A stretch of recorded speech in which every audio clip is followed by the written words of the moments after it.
Trying to get my best Bryce flex on. The Bryce flex. Get the tricep pump. What's going on? You watch Panthers Pulse with Phil Perkins. Thanks for joining us. Practice. We're talking about practice. Optional team activities happening on Min Street. Not much you can glean out of this. They're not even wearing pads. There is a little bit of defense there. We understand that Bryce was picked off at one point. Sheeta Quick or Vashti were saying it could be some miscommunication there, which happens. It's practice. That's what it's there for.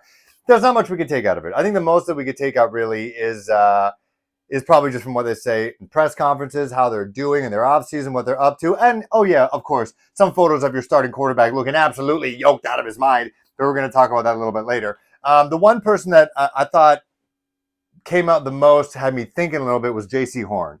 He doesn't talk that much, even though he's one of the best players on the team when healthy. One of the most important players on the team when healthy. You can see how important that he is, because when he is out, it shows. You clearly miss him. But he talked about, his lack of playing a full season thus far, being a pro, being picked as high as he did, that he is now changing things up. I don't know why it took so long to figure out these guys change things up. Not that you can really prevent breaking your arm, fracturing something in your foot, but he's doing more strength training. I think he says something about along those lines to try to help with his recovery, try to injury prevention.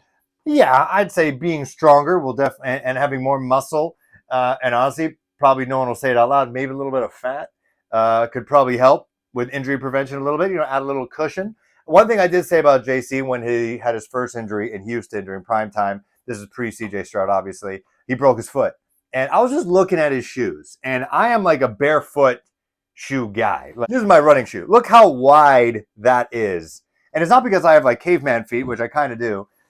It's that your foot is supposed to be wide.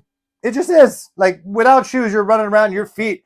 For you guys and gals who are, working at home during the pandemic, you probably noticed your foot got a little wider. Your shoes probably didn't fit you. They used to fit you pre-pandemic because your feet are going out wide. And I thought I was just looking at JC's shoes, and I said this. Look back at the receipts. I thought his cleats were too small.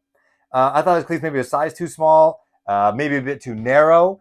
And, I found when I sized up on my proper shoe size, 11 and a half, I was wearing 10 and a half the whole time. And I'd always have foot injuries, always have knee injuries. And so I thought maybe his footwear is all whack. Like, I don't know what his workouts are like. I don't know if he's doing like power cleans or more, unilateral type stuff. But look at your shoes.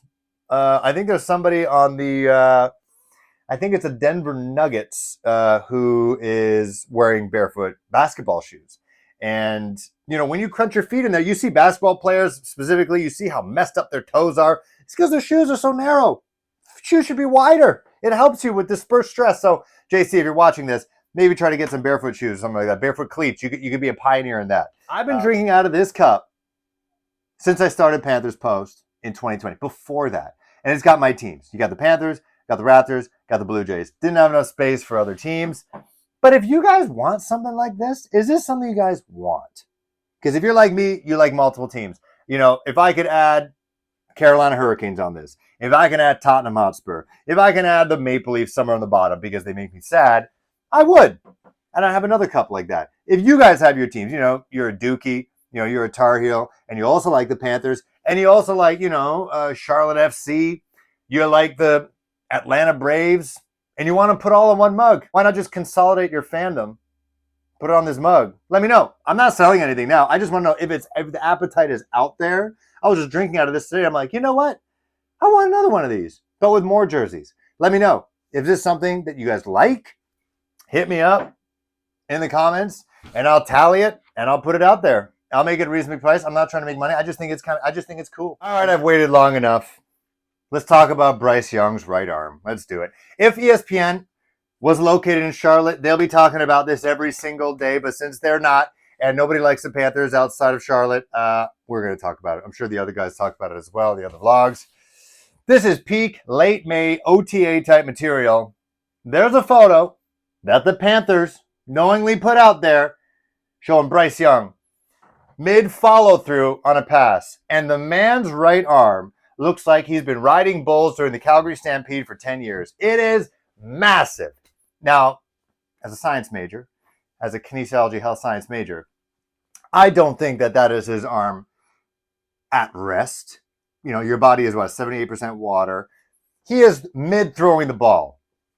He is extending his arm. Look at that. His tricep is flexing, and it's flopping around a little bit. Not because he's flabby, but that's just physics. He's throwing at a high rate of speed, and he is launching the ball, hopefully, for a completion, touchdown. And I think the triceps just kind of moving in space. So I think it's a bit of an optical illusion. However, you got to have a big tricep like that for it to move around like that in space while you're following through on a pass, hopefully to a touchdown. So the man's clearly putting in the work. We know how battered that guy was. And for the stature that he is, sub 6 foot, 197 pounds, maybe he's 200 pounds. I don't think anybody asked him what his weight is right now. Maybe he doesn't look as jacked on the podium.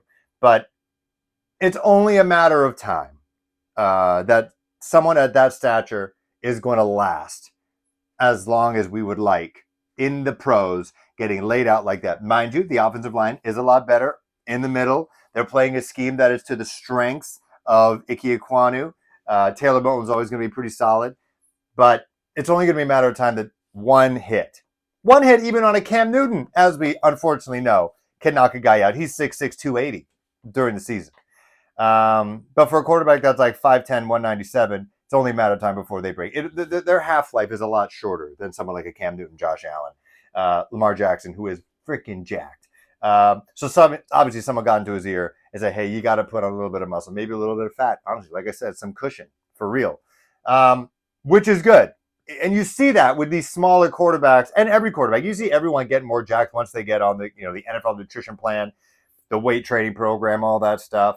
I don't know what else they take personally. Maybe someone will tell me on the show one day. But they get thicker. Their necks get thicker. But the one thing I don't want him to become is Russell Wilson. When Russell Wilson came into the league, he wasn't a big guy. He wasn't skinny. He wasn't skinny like a Bryce.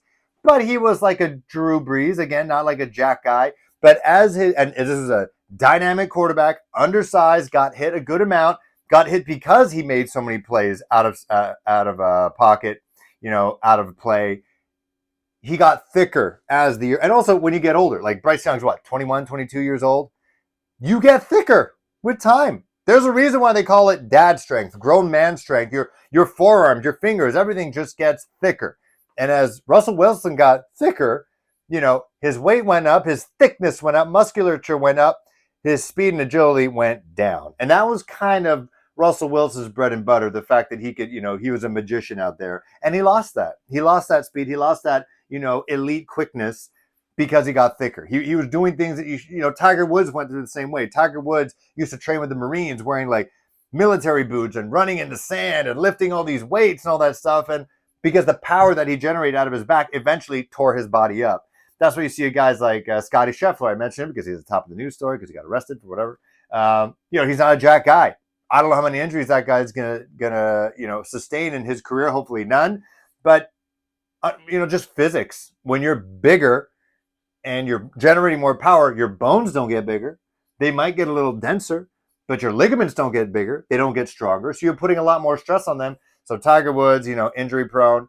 Russell Wilson, not as fast because you physically weighed down. Look at Xavier Worthy, how fast he was at 162 pounds, which is also crazy how Xavier Leggett wasn't that much slower, and he's like 60 pounds heavier. Anyway, but even though Bryce isn't a scrambler, he does have those sudden movements and gracefulness in the pocket and sometimes out of the pocket that he will no doubt lose if he gains like 10 pounds of muscle. Hopefully it's a good kind of muscle. Maybe it's in his legs, his calves, or something like that, in his shoulders, places where he's going to be absorbing a lot of hits. But hopefully it's a smart way. Hopefully he's built like Spider-Man and not like Venom, because we need him to be agile still. We need him to still be quick on his feet, because there will be that moment where there's a free rusher. Unfortunately, someone breaks through the pass coverage, probably from Icky, and then lays a licking on Bryce. He needs to be able to move around. And so that's my only issue. That's my only fear. I don't want him to become Russell Wilson 2.0, where he gets so jacked and so pumped up like a heavyweight boxer that he literally becomes heavyweight and he can't move. So let me know what you guys think about Bryce's body.